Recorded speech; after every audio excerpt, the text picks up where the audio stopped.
It's another day with the physicians where your health is our business. With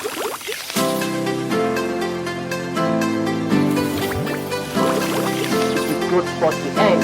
So you are not going to take some drastic measures. But a 10-year-old coming, pressure is high. But also to know that it's not only when your pressure is high that you have glaucoma. Sugar, and I don't know about any other one, but what do you know? You're welcome back to the training of your regular program.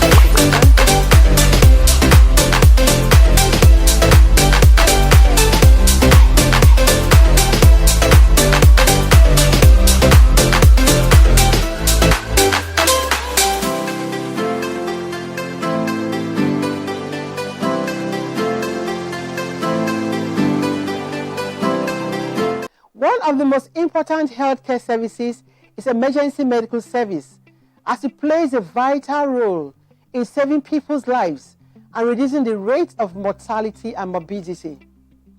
Obstacles to developing effective emergency medical care include a lack of structural models, inappropriate training foresight, concerns about costs, and sustainability in the face of a high demand for service. A basic but effective level of emergency medical care responds to perceived and actual community needs and improves the health of populations. Our expert will give us more valuable information on the challenges of emergency medical care in Nigeria. Don't go away, just stay tuned with the physicians.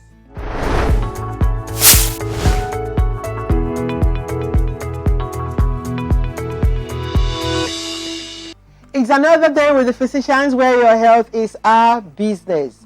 My name is Dr. Martina Agbere, your regular host on this program.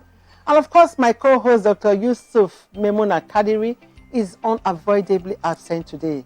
But let's see, we'll roll on as usual. Today we'll be talking about challenges of emergency medical care in Nigeria. First and foremost, we must know the appropriate, what is the best practice all over the world. So why do we talk about challenges of emergency medical care in Nigeria? It obviously means that we have some things that we need to look at. Then what are the obstacles? What can hinder the health professionals, health institutions from rendering adequate, appropriate, and responding to medical emergencies in our institutions?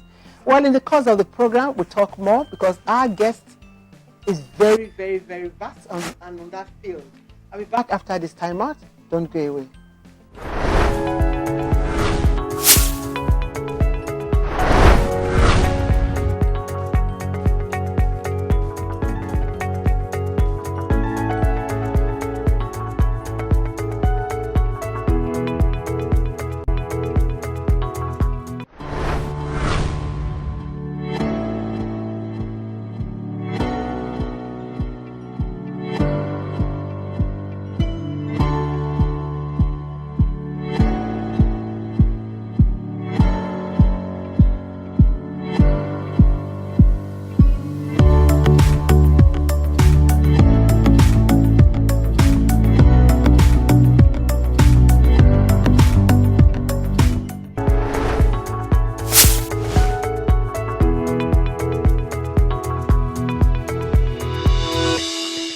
Welcome back. If you are just joining us, you are on to your regular program, The Physicians, where your health is our business.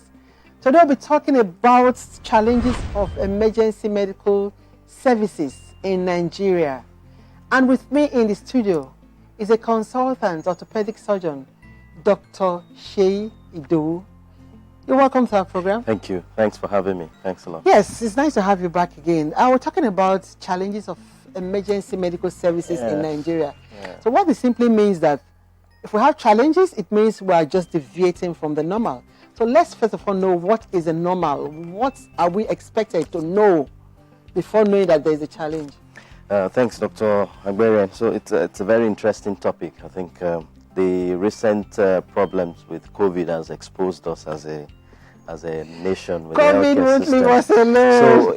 So it's quite important to get what the ideal emergency medical care should be. Okay. That is able to look after a patient within the first few hours and deal with life-threatening problems. When we talk about life-threatening problems, talk about things like trauma when you have accidents, or when people have more serious illnesses that needs to be tackled within a few hours so that patient can get the best treatment. So in an ideal setting, you have the emergency care is divided into the pre-hospital care and then what you get in the hospital. In the hospital care, within the hospital itself, within the emergency department of the hospital, there are things that needs to be done within the first few hours and things that need to be done as the number of hours go on. So the pre-hospital care, usually, ideally, population should be able to call in, ring for an ambulance. That is usually taken care of by the system. The telecommunication system is available where in many countries you can ring 999 or 111 or 00. I think there's a code for Nigeria as well. So when you ring such numbers, there's usually it triggers an event that, there's somebody coordinating is able to, source for the emergency care that you need. Ambulances usually are able to come into people's homes if they need to, because we're talking about emergency. You might not be able to drive yourself to the hospital, or there may not be anybody to even get you down in an appropriate manner. The pre-hospital care that is coordinated by the emergency crew are usually by well-trained individuals. They're not usually doctors or nurses, but they are paramedics who have been well-trained to make sure that they deal with life-threatening things like secure your airway, make sure your airway is okay, breathing, make sure you are breathing, and if they need to give you oxygen, they have oxygen in their van. Okay, if you are bleeding, they've been trained to stop the bleeding temporarily, pending the time you get to the hospital. And then they can give some emergency drugs depending on how equipped they are. So their objective is to get you at least settled to travel in a safe manner until you get into the hospital, and usually well coordinated. Of course, when you get into the hospital, usually people have been informed in advance. So doctors, nurses, other staff in the hospital are expecting you. They know the nature, because the paramedics are able to communicate with them as they are progressing, as they are moving, that look, I have so and so. This is the kind of care that we need within the first 1 hour. Get all those equipment ready. And people are on standby, waiting for you like, because you're the guest. I mean, the patient is a guest. So it makes seamless care, possible within that few hours so that patients can be stabilized and then you improve the outcome. So, and that there's a place to transfer such people to, because you still need more support. From that, you move into a different level of care. It could be the ward or emergency ward as it is, where you can continue your care and, until you are deemed safe enough to be discharged home, which can be hours, which can be days, depending on the kind of condition that individuals have. So that describes in a nutshell what an ideal should be. That is the ideal. So from what you have just said, it's obvious where we have the gaps. So definitely you have the gap from the time of the call, the paramedics. So maybe we should deep dive into that area. What are the obstacles? Where is it coming from? Okay, so the first thing is that I think the greatest challenge is that we have is almost as if our pre-hospital care is non-existent in the part of the world. It's not just Nigeria. I think most parts of Africa, you can only talk about a few other countries. The North Africans or the Southern African countries probably have something that is a bit more robust. So you don't get much. I know that the Lagos, if you live in Lagos and some urban areas, there are some ambulance services. Last bus exists, but you need to understand that there are only so few ambulance points for a population of almost 20 million people. Dr. I totally agree with you. I totally agree with you that even though it's not only in Nigeria, Africa, but let me tell you something. I give you my own experience. Something I think I noticed is that we don't have proper ambulance services. No, the that pre-hospital. Pre-hospital. Because I actually, a couple of times, if I had to tell a friend that maybe we'll look at how people can go into that business of just making these ambulance services available, The ambulances that we usually have are those ones that will just carry somebody who is passed on to the mortuary. Yeah. But the ones that will evacuate somebody who needs is an emergency. With some life support equipment. Exactly. Because we had somebody who needed it. We called most of these big hospitals. None of them actually did have that ambulance available. And under our eyes like this, the patient passed. The patient passed because there was no way, and we need to move the patient from point A to point B, less than 10 minutes drive. And the patient is such that you won't be able to cope in just normal vehicle. Yeah. So we need an ambulance that has oxygen, a paramedic to manage the patient, but none was available. None. And it was so painful, so sad. Yeah. So that is actually very important. That aspect, we need to look into it, because from what you have just said, getting the patient from beginning, all this, that is actually the most important aspect in keeping a patient alive. The first few hours count, or first few minutes even, first few minutes, what you do, especially if someone has an accident, what you do at the site of the accident with appropriate training matters towards the outcome of the injury, as it were. Okay. So the pre-hospital care is still something that we need to solve to improve our healthcare system. Okay. So next, what the next one? So next, hospital care? Hospital care, and you need to understand the challenges that various hospitals are facing at the moment, especially the public health. I know there's a lot of effort by the present government to sort of improve things, bring in more equipment, better training, but of course we're still far behind compared to where we should be. So this challenge is still there in terms of the equipment and the facilities that are available for the population. A lot of people still depend on the private care, and private care, as you know, has different levels, different grades with varying facilities and varying competencies and skills available. Wow. You know, so look, I'm these not going to cut you because I'm laughing. You know why I'm laughing? Yes. Because you just talked about the equipment.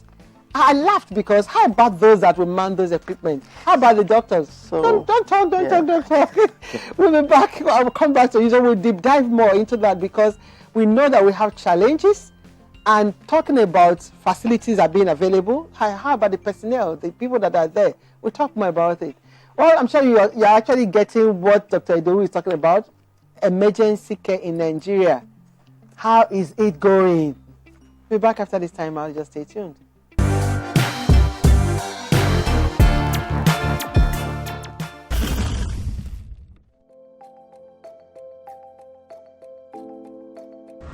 Yeah, I've never come across any of that before.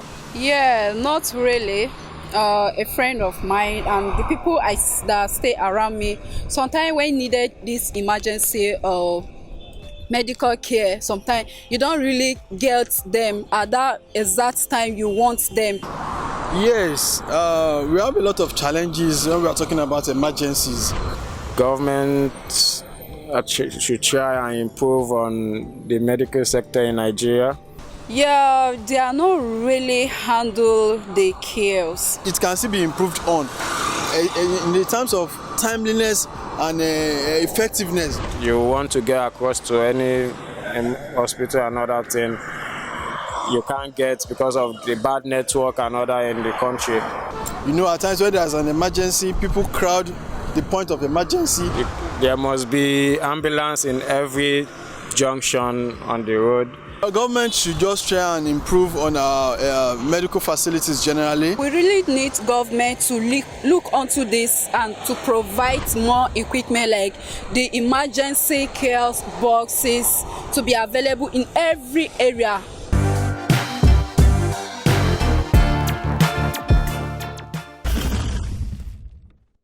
Welcome back. If you are just joining us, you are on to your regular program, The Physicians, where your health is our business. We've been talking about challenges of emergency medical care in Nigeria. And our guest, Dr. SEYI IDOWU, a consultant orthopedic surgeon, has actually been, at least from real experience, we usually will say he's evidence-based medicine. But from the practical aspect, he's actually telling us the things that we need to know. He did talk about the pre-hospital care. how important it is for a patient to survive before getting to the hospital. What needs to be done? Of course, a functioning ambulance with paramedics, everything that is required to keep the patient going before getting to the hospital. Even on your way to the hospital, the paramedic is supposed to be contacting the healthcare provider before getting there, so that when the patient arrives, everything is set. But in Nigeria, in Africa, are we doing that?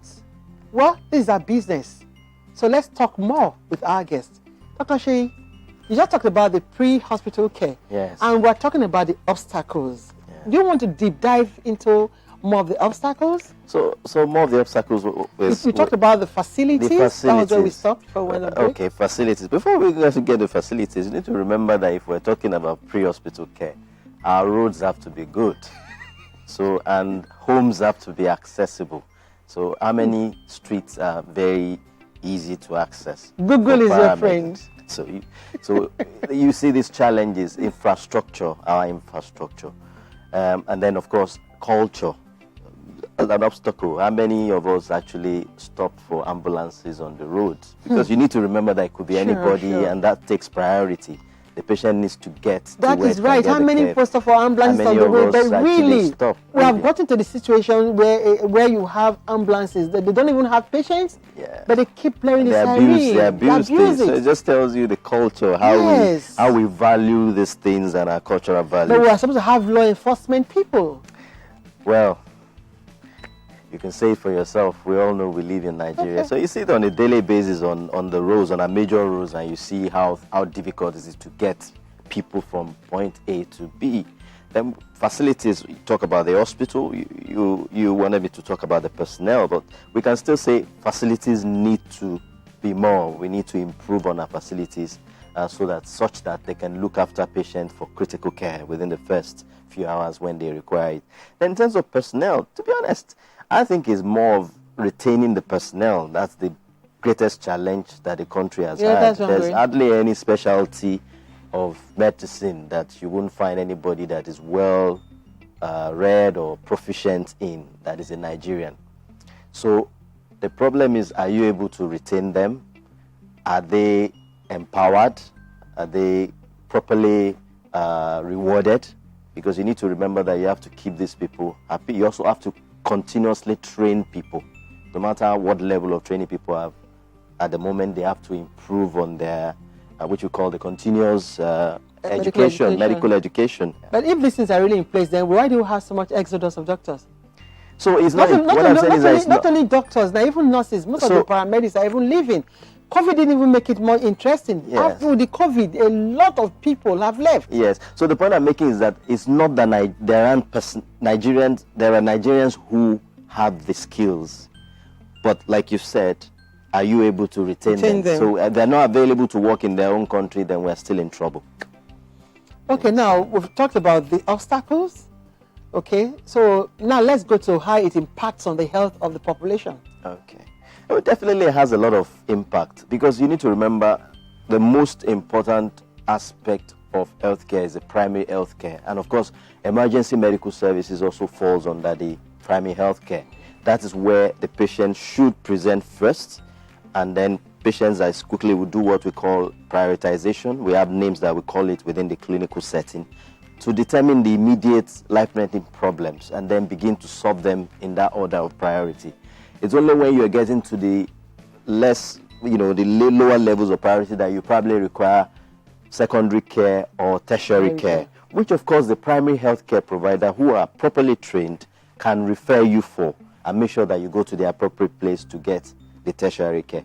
But the strange thing about Nigeria is that we seem to be able to have solved our tertiary care more for some strange reasons than the primary. Meanwhile, primary is the most important. That's the most important, that you see people presenting at the tertiary level simply because they have money, okay? They have the resources because it's people pay out of pocket for things that can be sorted out at the primary level, therefore overloading the tertiary care and making life more difficult for other people that actually require the tertiary care. I want to put the blame on the management in that when it comes to that. Yeah, well. Because when you see such a case, you are supposed to tell the individual, this can be taken care of at the primary level.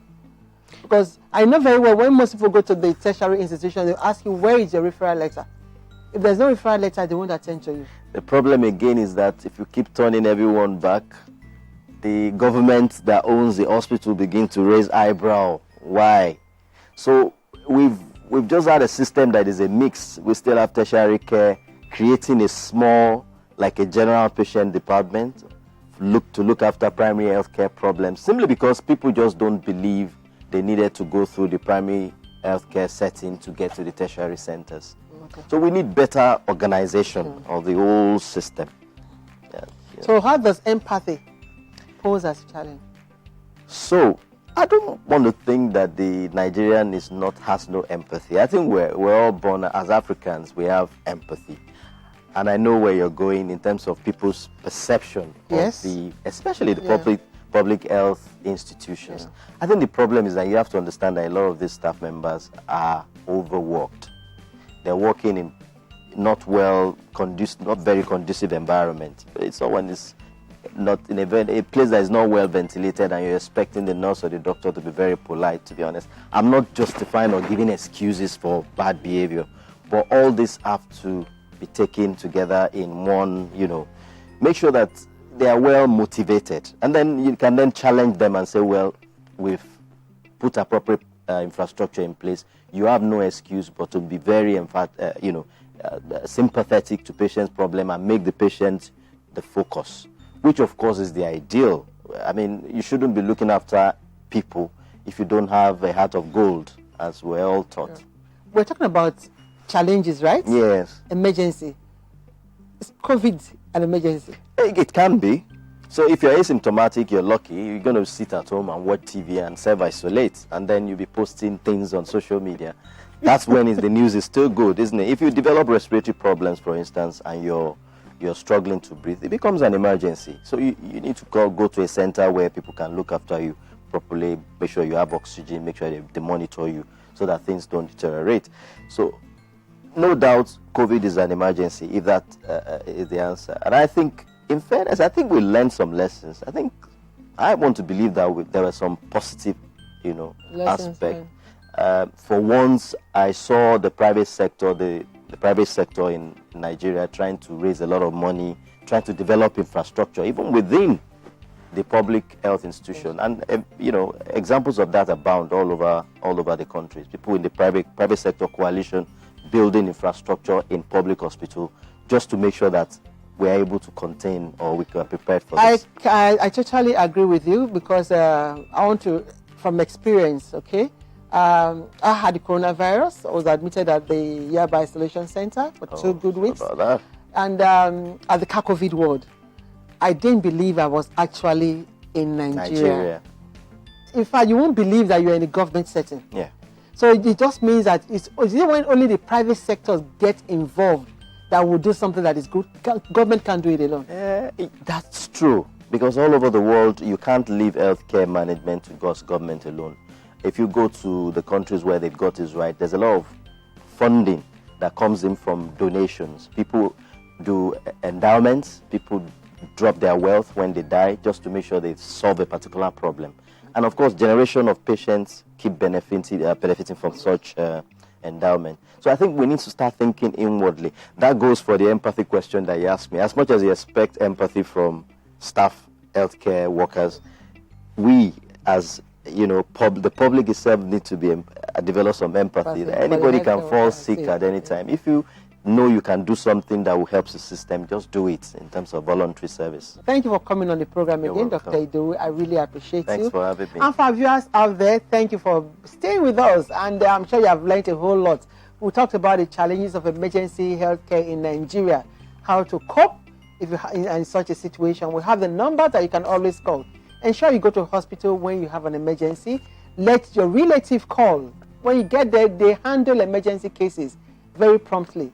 So don't stay at home, don't do home care, don't do self-care. As usual, the physician will always bring you the best. And next time we'll bring another very important guest to discuss very crucial topics that will be beneficial to you. Again, don't forget to follow us on our social media handle, on YouTube, on Facebook, on Twitter, and even on Instagram.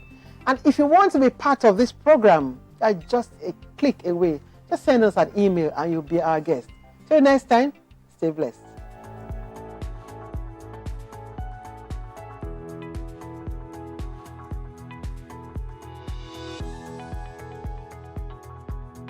Hello everybody, my name is Yewande Adekoya. I'm a pharmacist, a wellness and a lifestyle coach, and I'm here on The Physicians talking about self-care. Self-care is taking yourself seriously, putting premium on yourself and living an intentional life. Thank you for watching The Physicians. Young adults, usually because that's the age when people are most sexually active. And we'd say an age range of, you can find it in as early as 16 and then up to mid-age, 45, 50. Sometimes people older than that, but rarely.